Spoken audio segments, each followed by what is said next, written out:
अस्सलामुअलैकुम, बोल न्यूज में खुशामदीद। मैं हूँ शाइस्ता शहजाद। मैं हूँ सहरेश जुहेब। मैं हूँ अरबाब जहांगीर। हेडलाइंस आपने जानी, बुलेटिन में आपको दिखाएंगे। महंगाई मजीद आएगी, हम्माद की उम्मीद न बराई। हुकूमत का अवाम पर अनोखा एहसान और इमरान खान का इंकशाफ। रूस से सस्ता तेल नहीं लेंगे लेकिन अवाम को महंगाई की दलदल में धकेल देंगे। वजीर खजाना मिफ्ता इस्माइल ने अवाम का तेल निकालने का फैसला कर लिया। अमरीकी नशरियाती इदारे CNN को दिए गए इंटरव्यू में मिफ्ता इस्माइल ने कहा कि रूस से 30% सस्ता तेल तो खरीद लें, लेकिन डर है कहीं पाबंदी न लग जाए। महंगाई का बॉम्ब फाड़ने के लिए भी तैयार हैं। बोले बजट में सब्सिडीज वापस लेने और टैक्स में इजाफे का इम्कान है। इंपोर्टेड हुकूमत ने डरते डरते सस्ते तेल के लिए रूस से राब्ता किया। हमाद अजहर ने अवामी दबाव की ताकत बताई और साथ में हुक्मरानों की उम्मीद भी बंधाई कि अब हिम्मत कर लें। वजीर खजाना ने लेकिन चंद ही घंटे में बताया कि PTI जितने भी अच्छे की उम्मीद लगा ले तो हुक्मरान इसको गलत साबित कर देंगे। इंपोर्टेड हुकूमत तनकीद तो कर सकती है, कप्तान की राह पर नहीं चल सकती। इंपोर्टेड हुकूमत ने डरते डरते सस्ते तेल के लिए रूस से बिलाखिर राब्ता किया। हमाद अजहर ने अवामी दबाव की ताकत बताई और साथ में हुक्मरानों की उम्मीद भी बंधाई कि अब हिम्मत कर लें और रूस से सस्ता तेल खरीद लें। लेकिन वजीर खजाना ने चंद ही घंटे में बता दिया कि PTI अच्छे की उम्मीद भी लगाए तो हुक्मरान इसको गलत साबित कर देंगे। इंपोर्टेड हुकूमत तनकीद तो कर सकती है लेकिन कप्तान की राह पर नहीं चल सकती है। पाकिस्तान तहरीक इंसाफ की हुकूमत में रूस से हुकूमत तेल खरीदने जा रही थी। शीरी मजारी ने मिफ्ता इस्माइल का झूठ बेनकाब कर दिया। ट्वीट किया कि पहले ये कहते थे कि रूस से इमरान हुकूमत के खतो किताबत का कोई सबूत नहीं, अब ये तस्लीम कर रहे हैं कि हम्माद अजहर ने रूस को सस्ता तेल लेने के लिए खत लिखा था। शीरी मजारी ने लिखा कि मिफ्ता आप झूठ बोलना बंद करें। अवाम को पता है कि आप वही करेंगे जिसकी अमरीका इजाजत देगा, ना कि जो पाकिस्तानी अवाम के मुफाद में होगा।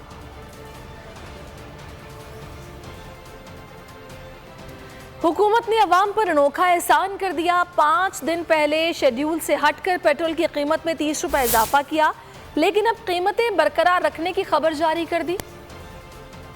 शहबाज सरकार ने अवाम पर अनोखा एहसान कर दिया। तेल की कीमतें बरकरार रखने का नोटिफिकेशन जारी कर दिया, जिसके मुताबिक पेट्रोल की फी लीटर कीमत 179 रुपए 86 पैसे बरकरार रहेगी। हाई स्पीड डीजल की फी लीटर कीमत 174 रुपए 15 पैसे रहेगी। नोटिफिकेशन में कहा गया कि लाइट डीजल की फी लीटर कीमत 148 रुपए 31 पैसे बरकरार रहेगी। चंद दिन पहले हुकूमत ने शेड्यूल से हटकर पेट्रोल की कीमत में 30 रुपए इजाफा कर दिया था। हुकूमत ने फैसला किया है कि जुमे के दिन से यानी कि 27 मई से पेट्रोल की कीमत में, डीजल की कीमत में, केरोसिन ऑयल की कीमत में और लाइट डीजल ऑयल की कीमत में 30 रुपए फी लीटर इजाफा होगा, जिसके बाद 179 रुपए 86 पैसे का लीटर पेट्रोल हो जाएगा और डीजल हो जाएगा 174 रुपए 15 पैसे का। शेड्यूल के मुताबिक तेल की कीमतें 1 या 15 तारीख को तब्दील की जाती हैं, लेकिन हुकूमत ने इस बार शेड्यूल से हटकर पहले तेल महंगा किया, फिर वक्त आने पर नोटिफिकेशन जारी करके अवाम पर एहसान भी कर दिया। हुकूमती काबीना ने इमरान हुकूमत में तेल और घी पर दी जाने वाली सब्सिडी को कम कर दिया। यूटिलिटी स्टोर घी और कुकिंग ऑयल की कीमतों में इजाफा हो गया। कुकिंग ऑयल की फी किलो कीमत 605 रुपए मुकर्रर।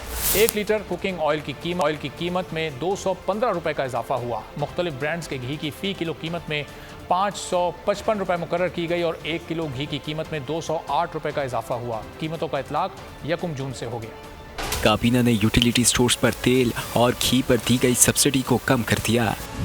घी और कुकिंग ऑयल की कीमतों में इजाफे का फैसला कर लिया। कुकिंग ऑयल की फी किलो कीमत 605 रुपए मुकर्रर। 1 लीटर कुकिंग ऑयल की कीमत में 215 रुपए का इजाफा। मुख्तलिफ ब्रांड्स के घी की फी किलो कीमत 555 रुपए मुकर्रर। 1 किलो घी की कीमत में 208 रुपए का इजाफा। सब्सिडाइज्ड घी की सब्सिडी को 200 रुपए से कम करके 100 रुपए कर दिया गया। कीमतों का इतलाक 1 जून से होगा। लाहौर में यूटिलिटी स्टोर्स पर घी और ऑयल की कीमत ओपन मार्केट के बराबर कर दी गई। मुख्तलिफ ब्रांड्स के ऑयल की कीमत 67 रुपए इजाफे से 613 रुपए लीटर हो गई। नई हुकूमत ने अवाम पर मजीद 51 अरब का बोझ डाल दिया। बिजली की कीमत में 3 रुपए 99 पैसे मजीद इजाफा कर दिया। शहबाज हुकूमत ने 2 महीने में तवानाई बहरान को संगीन तरीन कर दिया। मुल्क भर में बिजली का शॉर्टफॉल 7,000 मेगावाट तक पहुंच गया। पंजाब में बदतरीन सूरत हाल, यौमिया 14 घंटे बिजली की बंदिश मामूल बन गई। छोटे सनतकार कारोबार बंद करने पर मजबूर हो गए। बिजली आए ना आए, बिल जरूर आएगा, वो भी भारी भरकम। शहबाज सरकार ने IMF के सामने घुटने टेक दिए। पेट्रोल बम के बाद बदहाल आवाम पर बिजलियां गिरा दी गईं। बिजली की कीमत में 3 रुपए 93 पैसे मजीद इजाफा कर दिया गया। नेपरा ने अप्रैल के माहाना फ्यूल एडजस्टमेंट पर समाअत के बाद बिजली महंगी करने की मंजूरी दे दी। आवाम को बिजली के नरखों में इजाफे के बाद 51 अरब रुपए का इजाफी बोझ पड़ेगा। बिजली 5 यूनिट और बढ़ रही है। इसके मतलब है कि जो गरीब आदमी घर में पंखा चल रहा है बंद हो जाएगा। शहबाज शरीफ से क्या लेना या इमरान खान से क्या लेना, लेकिन गरीब आदमी पिस रहा है। बिजली महंगी होने के बाद सारिफीन को आइंदा माह इजाफी अदायगियाँ करना होंगी। फ्यूल प्राइस एडजस्टमेंट तमाम बिजली तकसीम कार कंपनियों के लिए है। अब आपको बताएंगे, पंजाब अंधेरों में डूब गया। लाहौर को पेरिस बनाने के दावेदारों की हुकूमत के पहले ही महीने में सूबा बदतरीन लोड शेडिंग का शिकार है। बिजली की तवील बंदिश से कारखानों को ताले लगने लगे। मालिकान कहते हैं लोड शेडिंग कम न हुई तो फैक्ट्री बंद करना पड़ेगी। फैसलाबाद के ताजिर कहते हैं गुज़श्ता हुकूमत की टेक्सटाइल पॉलिसी से कारखाने चल पड़े थे, लेकिन आज टेक्सटाइल की सनत फिर से तबाही के दहाने पर पहुंच चुकी है। पंजाब की तरक्की को ब्रेक लग गया। हमजा शहबाज ने अपनी हुकूमत के पहले ही महीने में सूबे को अंधेरों में डुबो दिया। सूबे भर में 8 से 10 घंटे लोड शेडिंग मामूल की बात। बदतरीन लोड शेडिंग से फैसलाबाद के छोटे बड़े सनती यूनिट से वाबस्ता मजदूर हाथ पर हाथ धरे बैठे हैं। मुल्तान में भी बिजली की बंदिश के बायस कारोबार ठप होने लगे। फैक्ट्री मालिकान भी जहनी अजियत से दो चार। कारोबारी अफराद का कहना है कि लोड शेडिंग कम न हुई तो फैक्ट्री बंद करना पड़ेगी। लाइट इतनी बंद होती है कि हद नहीं है। तकरीबन 5 से 6 घंटे लाइट होती नहीं है हम काम के दौरान। हमारी जो 1000 का काम करते थे ना, अब 300-400। ठीक है, बहुत मुश्किल से गुजारा होता है। ठीक है, घर से मजदूर निकलता है काम करने के लिए, जब फैक्ट्री में पहुंचता है तो बिजली बंद होती है। शाम को घर जाते हैं तो चूल्हे ठंडे होते हैं। हुकूमत की तब्दीली का असर टेक्सटाइल की सनत पर भी नजर आने लगा। फैसलाबाद में प्रेस कॉन्फ्रेंस से खिताब में हुजरी एसोसिएशन के रहनुमा वहीद खालिक का कहना था कि इमरान हुकूमत की बेहतरीन हिकमत अमली से इंडस्ट्री चलने लगी थी, लेकिन हुकूमत बदलते ही टेक्सटाइल इंडस्ट्री फिर तबाही से दो चार होती नजर आ रही है। ताजिर कहते हैं महंगाई की वजह से काम करना मुश्किल हो गया। बिजली की टैरिफ कम से कम रखे जाएं। और महंगाई के मारे अवाम अब होंगे लोड शेडिंग से भी परेशान। हुकूमत ने बड़ी पावर कंपनी समेत 16 पावर प्लांट्स को बंद कर दिया है। तेल की अदम फरामी पर पावर प्लांट्स को बंद किया गया है। हमाद अजहर ने ट्वीट में बताया, कहा कि बंद की जाने वाली पावर प्लांट्स में लाल पीर, पाक जेन और हबको भी शामिल हैं।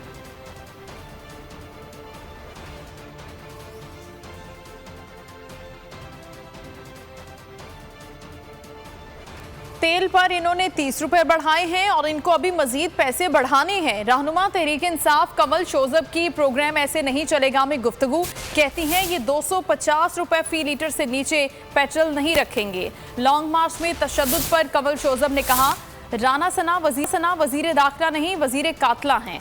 उन्होंने रियासती मशीनरी को इस्तेमाल करके 14 कत्ल करवाए। मरियम नवाज खुद धमकियां दे रही हैं कि इन फितनों को कत्ल कर दो। इस वक्त आरएसएस के गुंडे हमारे ऊपर मुसल्लत किए गए हैं। यही मुफ्ता इस्माइल और शाहिद खाकान अब्बासी कहा करते थे 75 रुपए का लीटर पेट्रोल होना चाहिए। आलमी महंगाई और कोरोना को इन्होंने कहा कि वो तो कोई मसला ही नहीं है, तो झूठ बोलते हैं। तो इस वक्त ये इस तरह के हरबे और बेहुदगी और झूठ नहीं बोल सकते। अगर खजाना खाली था तो आपको आने की क्या जरूरत थी? आपने को इलेक्शन जीत के आए हैं, आप तो साजिश का हिस्सा बन के आए हैं। ये वजीर दाखिला नहीं है, वजीर कातला हैं और कत्ल के इनके बड़े एक्सपीरियंसेस हैं। 22 कत्लों के माशाल्लाह, ये 22 कत्ल, आम 1-2 नहीं 22 कत्ल करके, और 14 कत्ल तो दिन दिहाड़े इन्होंने करवाए स्टेट की मशीनरी को इस्तेमाल करके। प्रेग्नेंट खवातीन के मुंह पे गोलियां मरवाई। तो इतनी जबरदस्त परफॉर्मेंस तो पाकिस्तान की हिस्ट्री में आपने किसी की नहीं देखी होंगी। इस वक्त आरएसएस के गुंडे हमारे ऊपर मुसल्लत किए गए हैं। इस तरह का जुल्म मकबूजा कश्मीर में होता है अवाम पे, इस तरह का जुल्म फलस्तीन पे होता है। चेयरमैन तहरीक इंसाफ इमरान खान ने इंकिशाफ किया कि जब हम हुकूमत में थे तो इसराइल को तस्लीम करने के लिए दबाव था। अमरीका के ज़ेरे असर मखसूस लॉबी मुस्लिम ममालिक से इसराइल को तस्लीम करवाना चाहती है।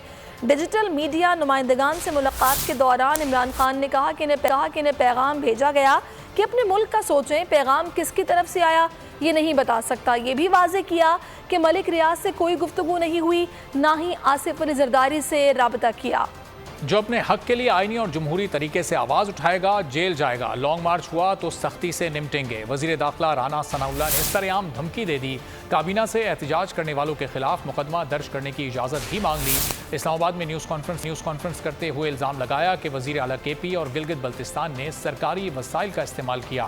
बोले इमरान खान ने कहा है कि कारकुन मुसल्लह थे, इसके बाद किसी मज़ीद सबूत की ज़रूरत नहीं। तहरीक इंसाफ के रहनुमा फवाद चौधरी ने राना सनाउल्लाह को बानी मुत्तहदा से तशबीह दे दी। मीडिया से बातचीत में कहा राना सना और बानी मुत्तहदा में कोई फ़र्क नहीं। इमरान फारूक के कत्ल के बाद बानी मुत्तहदा भी रो पीट रहे थे। आंखें बंद करके राना सनाउल्लाह की प्रेस कॉन्फ्रेंस सुने तो लगेगा कि बानी मुत्तहदा को सुन रहे हैं। पहले जमहूरी हक पर डाका, फिर ढिटाई से उसका दिफा। क्या मरियम नवाज आईने पाकिस्तान को नहीं मानती? पुरअमन मार्च पर पुलिस को हमलों को मुसलसल जवाब फराहम करने लगी। मरी में तकरीब से खिताब में कहा कि इमरान खान के फसाद को रोकना ऐन जिहाद है। मरियम नवाज ने सियासत में इदारों को भी घसीटने की कोशिश की। कहा इदारों से पूछती हूँ क्या इमरान खान को खुली छुट्टी मिलेगी। बोली इमरान खान एस्टैब्लिशमेंट में इस नंबर को ढूंढ रहे हैं जो बदल चुका है। हुकूमत की नाकामियों का मलबा भी इमरान खान पर ही डाल दिया। बोली तहरीक इंसाफ बारूदी सुरंगें बिछा कर गई है। इस शहर में 14 सीटें हमसे छीनी गईं। जीतने वाले हैरान और जितवाने वाले परेशान थे। ऐसे मसनूई इंतजामात और मसनूई जमातों से पाकिस्तान को पाक रखा जाए। MQM पाकिस्तान के सरबराह खालिद मकबूल सिद्दीकी की प्रेस कॉन्फ्रेंस। कहा NA 240 का हल्का MQM का हमेशा था और रहेगा। मुखालफिन के इल्ज़ामात से MQM को कोई फ़र्क नहीं पड़ता। हम दोबारा अदालतों और इलेक्शन कमीशन की जानिब जा सकते हैं। इस दफा का ये इलेक्शन इंशाअल्लाह ताला ऐसी साजिशों, ख्वाब और उम्मीदों पे मुकम्मल पानी फेर देगा। और पाकिस्तान में अगर जेन्युइन जमहूरियत रखनी है तो ऐसे मसनूई इंतजामात से पाकिस्तान को दूर रखा जाए। ऐसी मसनूई लीडरशिप को मुसल्लत करने का, ऐसे मसनूई तरीके से लोगों को जितवाने का, मसनूई जमातें बनाने का बंद किया जाए। क्योंकि जेन्युइन जमहूरियत शराकती और शमूलियती जमहूरियत के अलावा लांडी की अवाम, कोरंगी की अवाम, जिन्होंने हर दौर में ऐसे तमाम नारों जिससे कि लोगों को तकसीम करना मकसूद हो, ऐसे तमाम नारों जिससे कि इन शहर के मसाइल से तवज्जो हटाने पर राग़िब किया जाए, उनको हमेशा मुस्तरद किया है। वज़ीर आज़म का तुर्की में पाकिस्तान बिजनेस फोरम से खिताब। कहा तुर्की की बरामदात 270 अरब डॉलर तक पहुंच चुकी हैं। पाकिस्तान तुर्की बाहमी सरमायाकारी में हाल रुकावटों को दूर करने की ज़रूरत है। शहबाज शरीफ तुर्क सदर एर्दोगान से बिलमुशाफा मिले और वफूद की सतह पर बातचीत हुई। दोनों मुश्तरका खिताब भी करेंगे। वज़ीर आज़म के तुर्की के दौरे के मौके पर मुल्क भर की अखबारात करोड़ों रुपए पर इश्तिहारात चलवाने पर अवाम में सख्त गम और गुस्सा पाया जाता है। ट्विटर सार्फिन ने नून लीग की सरकारी खजाने से इश्तिहारी मुहिम चलाने पर सख्त तनकीद भी की। शहबाज हुकूमत की जानिब से बजट में कटौती। आज़ाद कश्मीर की कानून साज असम्बली ने तहरीक अल्तवा पेश करते हुए मुस्तरद कर दी। गर्मा गर्म बहस हुई जिसमें मेंबरान की तरफ से कहा गया कि तरक्याती बजट में 5 अरब 20 करोड़ और नॉर्मल बजट में 7 अरब रुपए का कट लगाया गया है जो कश्मीर के अवाम के साथ दुश्मनी के मुतरादिफ है। वज़ीर ख़जाना अब्दुल माजिद खान ने कहा कि विफाक की तरफ से बजट कट की वजह से आज़ाद कश्मीर में मालियाती अदम इस्तेहकाम पैदा होने का खदशा है। साबिक वज़ीर आज़म राजा मोहम्मद फ़ारूक हैदर ने कहा आज़ाद कश्मीर के मसाइल के हल के लिए हम सब इकट्ठे हैं। कट पर हुकूमत पाकिस्तान से बात करेंगे। हमारे पास पैसे नहीं होंगे तो मुलाजमीन को तनख्वाहें और पेंशन कहाँ से देंगे। अपोजिशन लीडर चौधरी लतीफ़ अकबर ने अपने खिताब में कहा कि माजी में आज़ाद कश्मीर के बजट पर कट लगा तो हमने पार्लियामेंट हाउस इस्लामाबाद के बाहर एहतजाज किया। बजट के उसूल के लिए विफाक से मामलात के लिए सारी अपोजिशन हुकूमत के साथ है। बजट कट के हवाले से आज़ाद कश्मीर हुकूमत का विफाकी हुकूमत से जो भी मुतालबा है हम उसकी भरपूर हिमायत करते हैं। वज़ीर आज़म आज़ाद कश्मीर सरदार तनवीर इलियास खान ने कहा है कि उनका ख्याल है कि गलती से आज़ाद कश्मीर के बजट पर कट लगाया गया है, जिसका इदराक करके उसे दुरुस्त कर देना चाहिए। एक बयान में उन्होंने कहा कि इमरान खान ने उन्हें कहा था कि वो आज़ाद कश्मीर का बजट किसी सूरत कम नहीं करेंगे। नवाज शरीफ ने भी कहा था कि बाकी जगहों पर कट लग सकता है, लेकिन आज़ाद कश्मीर के बजट पर कट नहीं लगेगा। कश्मीर पाकिस्तान लाजिम व मलजूम है, खुद को पाकिस्तान का हिस्सा समझते हैं। हम अवामी खिदमत का मिशन लेकर इक़्तिदार में आए हैं। हमारे दौर में तमाम हलकों में यकसा बुनियादों पर तरक्की और खुशहाली का तसलसल जारी रखेंगे। जेहलम में थाना चौटाला की हदूद में तहरीक कत्ल की लर्ज़ाखेज़ वारदात हुई। बेटे ने सौतेली माँ और 2 बहनों को कत्ल कर दिया। मुलजिम ने घरेलू नाचाकी पर इंतहाई कदम उठाया। तांदियावाला के नवाही गाँव में खामिद ने घरेलू नाचाकी पर फायरिंग करके बीवी को कत्ल कर दिया। उधर कराची के इलाके बल्दिया टाउन में फायरिंग का वाकया पेश आया। जामहक शख्स की शनाख्त साबिक पुलिस एहलकार से हुई जो रिक्शा चलाता था। SP बल्दिया फैजान अली के मुताबिक साबिक पुलिस एहलकार का कत्ल इब्तदाई तौर पर डकैती मुज़ाहमत का नतीजा जाहिर होता है। मुल्जिमान साबिक पुलिस एहलकार का मोबाइल फ़ोन भी साथ ले गए। साबिक पुलिस एहलकार किराए के लिए इलाके में घर की तलाश कर रहा था।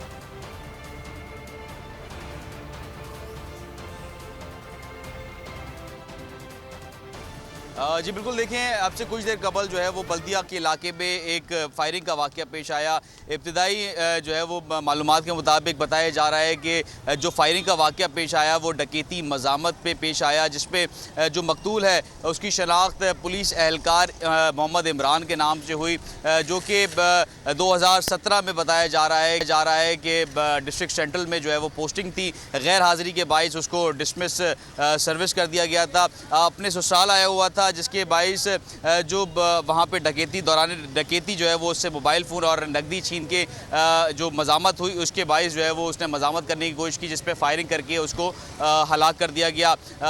जो डॉक्टर्स के मुताबिक, सिविल अस्पताल के डॉक्टर्स के मुताबिक बताया जा रहा है कि उसको एक गोली लगी है जो कि सीने से आर पार हुई है, जो कि हलाकत का बाइस बनी है।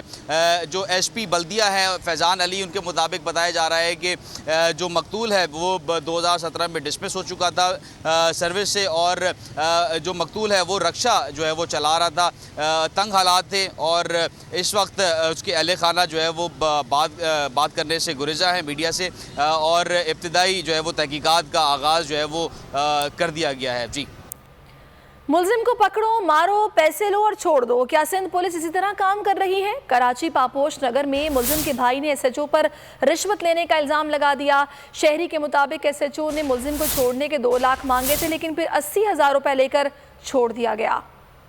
और मुहाफिज अगवाकार बन गए हैं। कराची में DSP सोराब गोट अपने ही इलाके के मकीनों के लिए मुबैना अगवाकार बन गया। 13 रोज़ कबल अगवा किए जाने वाले शहरी खालिद के अहले खाना से 3 लाख रुपए लेकर तावान लिया और मगवी को रिहा कर दिया। मगवी खालिद का वीडियो बयान बोल न्यूज़ को मौसूल हो गया, जिसमें उसने इंकशाफ किया कि DSP सुहेल फैज़ ने उसे अगवा कर रखा था। नाम बताने पर जाली मुकाबले में कत्ल करने की धमकी भी दी थी। इस वीडियो बयान में उसका क्या कहना था, ये आपको दिखाते हैं।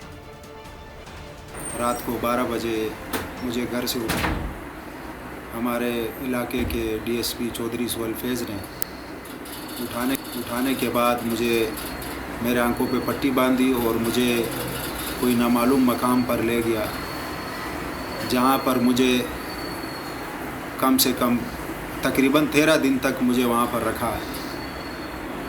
तो मैंने इनसे पूछा भी उधर के मुझे यहाँ क्यों लाया गया है, तो उन्होंने मुझे बताया कि आप जितना आराम से बैठोगे उतना सुकून से रहोगे। तो मैं वहाँ पर 13 दिन तक रहा। 13 दिन तक मैंने बहुत परेशानी और बहुत अजियत में मैंने गुजारे। इस वीडियो बयान के बाद पुलिस ने अब तक क्या कार्रवाई की है, इस बारे में मजीद डिटेल जानते हैं। बोल न्यूज़ के नुमाइंदे नदीम अहमद हमारे साथ मौजूद हैं। नदीम, ये वीडियो बयान सामने आ गया, ये तो बराह रास्त इल्ज़ाम लगा रहे हैं DSP पर, अब तक पुलिस ने कोई कार्रवाई की है?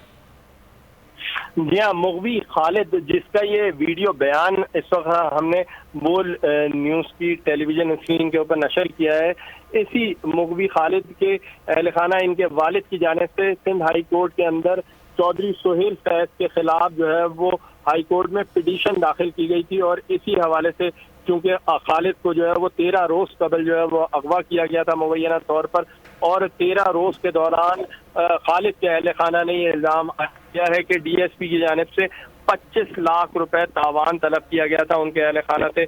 लगा ली। ताहम 3 लाख रुपए वसूल करने के बाद आज सुबह जो है वो खालिद को जो है वो पुलिस ने जमाली पुल के करीब रिहा कर दिया।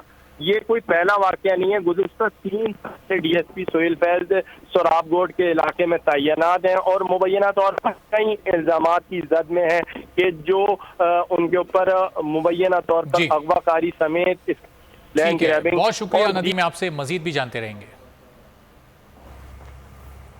कराची में तावान के लिए शहरी तो अगवा किए जाते थे, अब गाड़ियां भी तावान के एवज चोरी होने लगी हैं। नॉर्थ नाजमाबाद के शहरी ने खुद अपनी 2 गाड़ियां छुड़वा ली।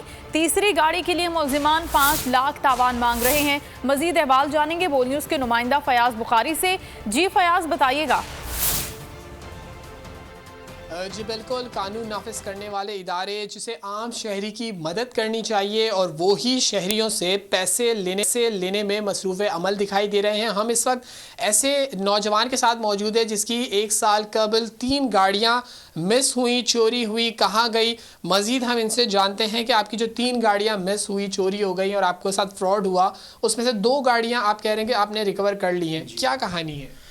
सर, कहानी कुछ यूँ है कि मैं एफआईआर कटवाने के बाद पुलिस के थाने के चक्कर काटता रहा मगर मुझे कोई इंसाफ नहीं मिला। पुलिस वाले मुझे कहते थे भाई सब्र रखो, गाड़ियाँ आ जाएंगी, और हमसे पूछ के नहीं दी थी। जब भी मैंने बोलता था कि सर अभी इतने टाइम हो गया आपने कोई कार्रवाई नहीं की, तो कहते थे बेटा हमसे पूछ के आपने गाड़ियाँ नहीं दी थी। अच्छा, ये आपकी 3 गाड़ियाँ एक साथ कैसे मतलब चोरी हो गई, क्या सिलसिला हुआ? सर, ये गाड़ियाँ बेसिकली चोरी नहीं हुई, मेरे साथ ऑनलाइन फेसबुक के थ्रू आए थे, वो काम कर रहे थे। उन्होंने मुझसे 3 गाड़ियाँ रेंट पे ली। रेंट पे लेने के बाद वो मुझे मंथली रेंट देते रहते थे, अदा करते रहते थे, जिसके मेरे पास फिंगरप्रिंट वाले एग्रीमेंट्स वगैरह सारी चीज़ें मौजूद हैं। आहिस्ता आहिस्ता करके उन्होंने मतलब मुझे इतना एतमाद में जीत लिया कि मतलब वो 2-3 महीने बाद मुझे गाड़ी का विजिट कराते थे। मुझे ही भरोसा था, 3-4 साल से मेरे साथ 2-3 साल से काम कर रहे थे। ये आप देख सकते हैं कि इस वक्त एक ऐसे बहुत शुक्रिया फयाज बुखारी, आपने हमें सूरत हाल बताई। आगे बढ़ेंगे। कोयटा में सरियाब के इलाके में दस्ती बम हमला हुआ, तमाम इसमें कोई जानी नुकसान नहीं हुआ। पुलिस के मुताबिक दस्ती बम न्यू सरियाब थाने में फेंका गया। दस्ती बम थाने की दीवार से पार्किंग में गिरा। धमाके से गाड़ियों को जुज़वी नुकसान पहुंचा। मुल्क भर के एयरपोर्ट्स पर मुमकिना दहशतगर्द हमलों का खदशा है। एएसएफ ने मुल्क भर के एयरपोर्ट्स पर तैनात चीफ सिक्योरिटी ऑफिसर्स को अलर्ट रहने की हिदायत कर दी है। बोल न्यूज़ ने एएसएफ के अलर्ट की कॉपी हासिल कर ली है, जिसमें कहा गया है कि खातून खुदकुश बमबार हमला कर सकती है। मुल्क भर के तमाम एयरपोर्ट्स पर तैनात चीफ सिक्योरिटी ऑफिसर्स को अलर्ट रहने और चौकस रहने की हिदायत कर दी गई है। हज फ्लाइट ऑपरेशन 1 हफ्ता ताखीर का शिकार। पहली परवाज 6 जून को उड़ान भरेगी। पीआईए अमरीकी डॉलर के मसावी किराया वसूल करेगी। मुल्क में पानी का बहरान संगीन हो गया। सिंध में पानी की कमी 36% तक जा पहुंची। नहरी निज़ाम मुतासर हुआ और फसलें तबाह हो गई हैं। पानी की किल्लत शिद्दत इख्तियार कर गई। डैमों में पानी की आमद कम और इखराज ज्यादा हो गया। मुजफ्फरगढ़ कैनाल में पानी का बहरान संगीन हो गया। हेड तौसा बैराज में आमद 73,000 और इखराज 64,000 क्यूसिक है। बेलदार के मुताबिक पानी की कमी के बायस काश्तकार परेशान है। हर बैराज में पानी 57,000 से कम होकर 52,000 क्यूसिक पर आ गया। मजमूई तौर पर सिंध को 36% पानी की कमी का सामना है। किसानों का कहना है फसलें तबाह हो गई हैं, मवेशियों के लिए पानी नहीं है, इंसानों का भी बुरा हाल है। हुक्मरान पानी की किल्लत पैदा करके आवाम को बेवकूफ़ बना रहे हैं। गुड्डू बैराज पर पानी की सतह 71,000 से कम होकर 62,000 क्यूसिक रह गई। तरबेला डैम गुज़िश्ता 1 हफ्ते से डेड लेवल पर है। चोलिस्तान के सराई इलाकों में शदीद गर्मी और पानी की किल्लत से ज़िंदगी मुश्किल हो गई है। पाक फ़ौज ने चोलिस्तान भावलपुर में तिब्बी और खुश्क साली रिलीफ कैंप कायम कर दिए। पाक फ़ौज ने लोगों को पीने का पानी और ज़रूरी तिब्बी सामान फराहम किया। कैंप में मुतासरा इलाके के 4,500 मरीजों का इलाज किया गया। इमदादी टीमों ने 2,500 मवेशियों का भी इलाज किया। 1971 की जंग में पाकिस्तान से वफादारी के सजा बांग्लादेश में जमात इस्लामी के मजीद 3 रहनुमाओं को सजाए मौत सुना दी गई। मीडिया रिपोर्ट्स के मुताबिक क्राइम्स ट्रिब्यूनल ने पाक फौज का साथ देने पर जमात इस्लामी के 3 रहनुमाओं 68 साला रज़ा अल करीम, 64 साला नजरुल इस्लाम और 62 साला शाहिद मोदल को फांसी की सजा का हुक्म दिया। उनके खिलाफ जंगी जराइम का मुकदमा 6 साल ज़ेरे समात रहा, जिसमें 31 गवाह पेश किए गए। मुतनाज़ अदालत 2010 में हसीना वाजिद हुकूमत ने कायम की थी। अब तक पाकिस्तान से मोहब्बत की पादाश में जमात इस्लामी के 6 रहनुमाओं को फांसी की सजा दी जा चुकी है। मकबूजा वादी में भारतीय दहशतगर्दी की हालिया लहर शिद्दत इख्तियार कर गई। काबिज फौज ने मजीद 2 नौजवानों को शहीद कर दिया। और अब खबर खेल के मैदान से। पाकिस्तान क्रिकेट बोर्ड की वेस्टइंडीज़ के खिलाफ होम सीरीज़ की तैयारियां जारी हैं। सीरीज़ के लिए कौमी क्रिकेटर्स आज लाहौर रिपोर्ट करेंगे। 5 जून को मुल्तान पहुंचेंगे। कैरेबियन टीम 6 जून को इस्लामाबाद लैंड करेगी। वनडे सीरीज़ का आगाज़ 8 जून से होगा। सरगोदा में खवातीन बॉक्सिंग का इनेकाद, हल्के हाथ के भारी मुक्कों की बरसात। फातेह बॉक्सर्स कहती हैं खवातीन किसी से कम नहीं, हुकूमत सपोर्ट करे तो दुनिया में पाकिस्तान का नाम रोशन करेंगे। सब्सक्राइब करें और बेल दबाएं ताकि कोई खबर रह न जाए।